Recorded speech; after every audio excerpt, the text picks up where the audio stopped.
Today on the Bourbon Bites podcast, I'm reviewing 5 Brothers Bourbon from Heaven Hill.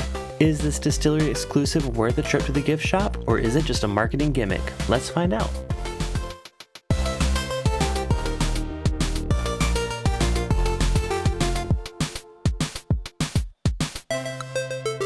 Hello everyone and welcome to the Bourbon Bites podcast. I'm your host Clifton, and before we get started with today's episode, I want to give a huge thank you to all of you for helping us reach 2,000 downloads of the podcast, which is a number that I could never have imagined in less than a year. We're still less than 50 episodes in, and I just have been having so much fun with this podcast. So I just want to say thank you to everyone that's listened, downloaded, followed on your favorite platforms. And I do have just one ask of you.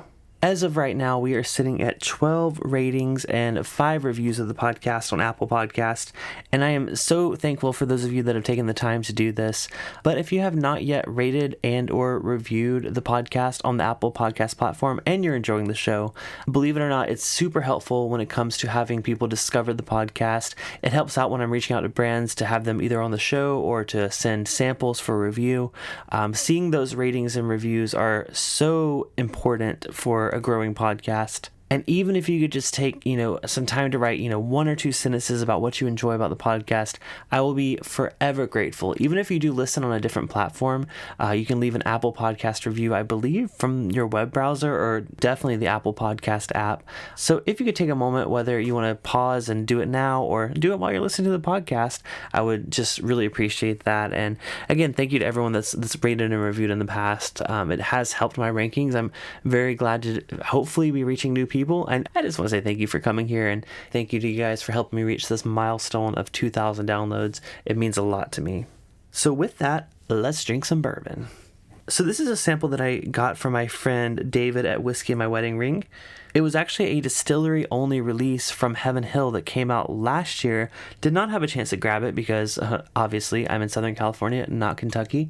But this is 5 Brothers Bourbon. Now, this is one that I've heard a lot of mixed things on. So I wanted to try it for myself before I kind of had that judgment on it, because people have asked me, hey, what do you think about distillery exclusives? And I've tried some from Jim Beam. I've tried some from some craft distilleries.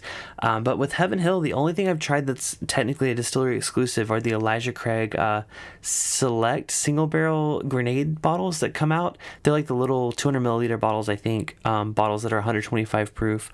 Definitely worth picking up if they still sell those. I've heard they're harder to get these days.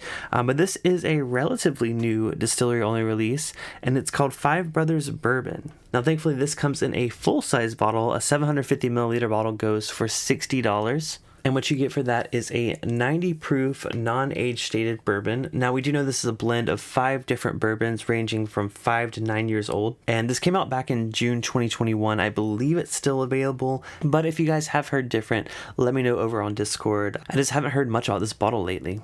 So this Heaven Hill Bourbon Experience exclusive bottle pays tribute to the original 5 Shapira brothers who started the distillery in 1935. So according to Max Shapira, the president of Heaven Hill, he said back in 1935, his father and his 4 brothers invested in a spectacular venture that today is the largest family-owned and operated distillery in America, Heaven Hill. With patience and perseverance, they built the foundation for the nationally acclaimed American whiskey portfolio we enjoy today, and a legacy built on consistent quality and innovation. If you guys want the full history, my friend Jason over at the Mash and Drum did a fantastic video last year diving into the history of the founding of Heaven Hill. Definitely worth a watch. It's actually a review of this whiskey as well. I did watch that just before recording this podcast, and it kind of added to my feelings that I've heard about this whiskey. I will say this is my first time trying it, so this will be a first impression review. But I also want to say that Heaven Hill has always been one of my favorite distilleries. They make some of my favorite bourbon ever. If anyone ever asks me what my favorite bourbon is, I say Elijah Craig Barrel Proof. And not just that, I think most of the products coming out of Heaven Hill are just extremely solid, well-rounded, incredible values for the price. So now I'm going to be trying a $60 non-age stated bottle that's kind of getting some flack, I guess I should say. So like I said, first impressions, but let's go and get this poured.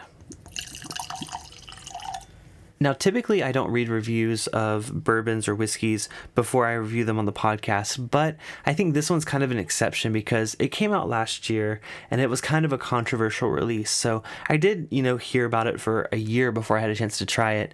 But I feel like now that the dust has settled, I'm going to give it my full honest review as a Heaven Hill fan. So let's go ahead and give this a nose. Interesting. So I will say it does nose very sweet. I think I'm getting like a bit of like a corn sweetness there.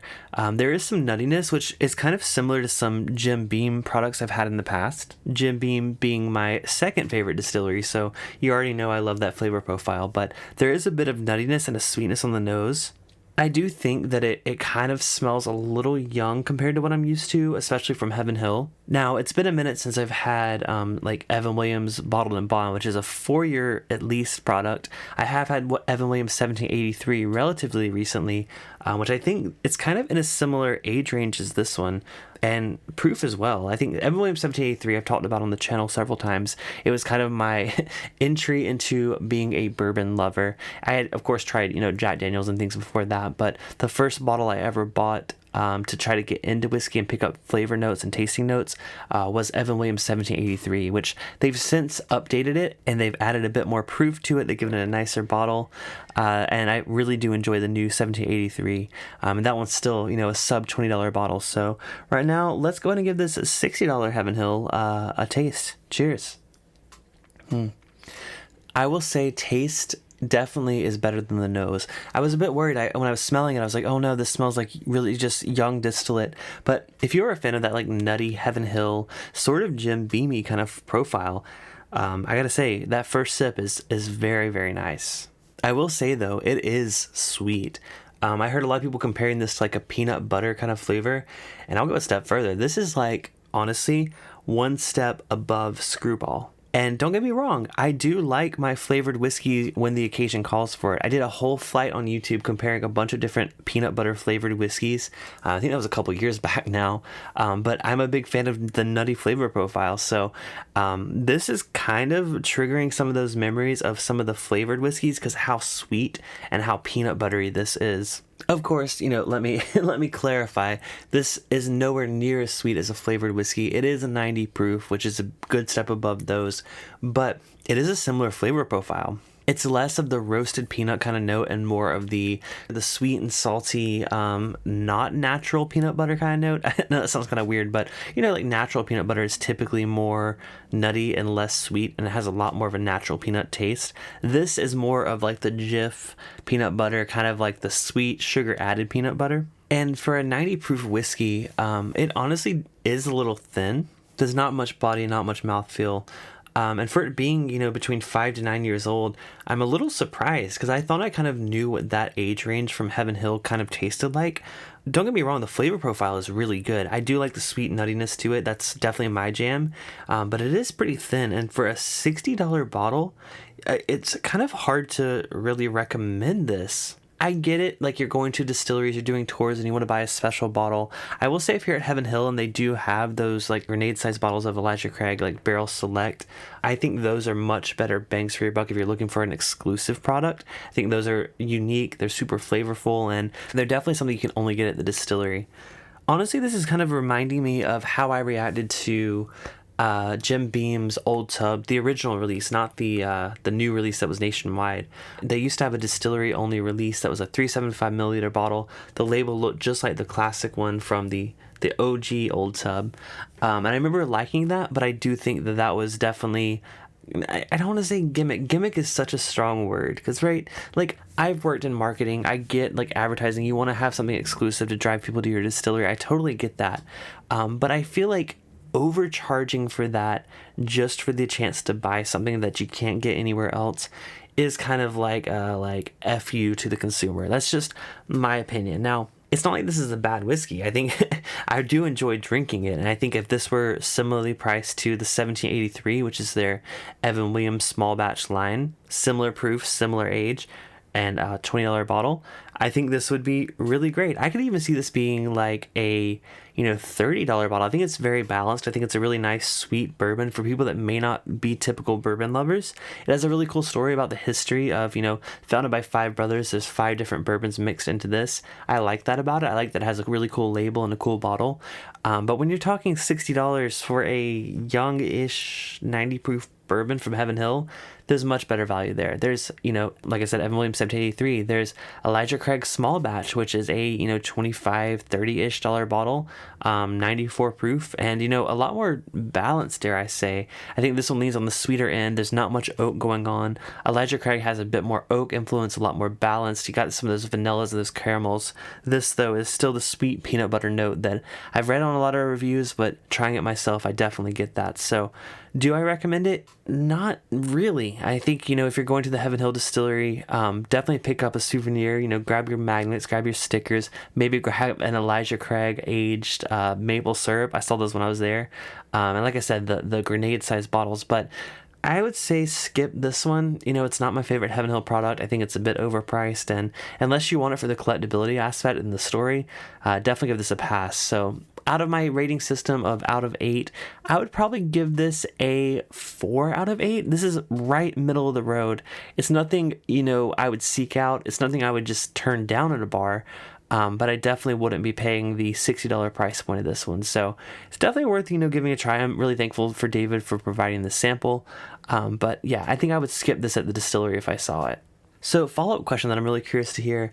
What would you guys want from a distillery exclusive bottle? Like, let's say there's a bottle that you can only get at the distillery. I know a lot of them do this, but what would you want out of that? Would you want to bottle it yourself, kind of like Michter's does? Would you like something that's, cast strength version of one of your favorite on-the-shelf bottles? Let me know on Discord. By the way, if you guys have not yet joined our Discord server, you can find it at bourbonbites.com. There's a link to it down at the bottom where it says the Whiskey and Gaming Lounge Discord server. Everyone's welcome there. Patrons get access to our VIP lounge as well as some of our hangout rooms. But I'm really curious to hear what you guys think about distillery exclusives. Do you like them? Do you hate them? Let me know why. So while I'd like to keep this podcast going and share some video game and whiskey news, I think I'm going to save that for next week because I'm about to hit the road for Las Vegas. We're going to spend a couple days there. I'll most likely do a live stream this week over on YouTube while I'll do some slot play. I've missed doing that. It's been a long time since I've done that. So if you're listening to this on Friday, obviously that would have already happened or not would have happened. Again, I'm recording this like literally before I hit the road to Vegas. So like I said, going to keep it short this week, but I promise next week I'm going to have some news both in whiskey and video games. It's been a minute since I've done one of those, and I always like doing those at the first of the month. So next week will be the first week of August. So look forward to some updates about some exciting whiskeys. I already have a list of a few that I'm excited to talk about. So definitely stay tuned, hit that follow button. And like I said at the beginning, if you could leave a rating and review, I would absolutely appreciate it. And also I appreciate any feedback. If you guys had things to improve with the podcast, things you want to hear, things you don't want to hear, let me know. I always love incorporating that. And yes, it's a bit, therapeutic for myself to just have a platform to just speak my mind. But I also enjoy being entertaining and exciting and giving you guys reviews to maybe save you some money, maybe like this one, skip this bottle if you can, and tell you about bottles that I'm really excited about and you should definitely pick up. So until next time, this has been the Bourbon Bites Podcast. Cheers, and I'll talk to you next week.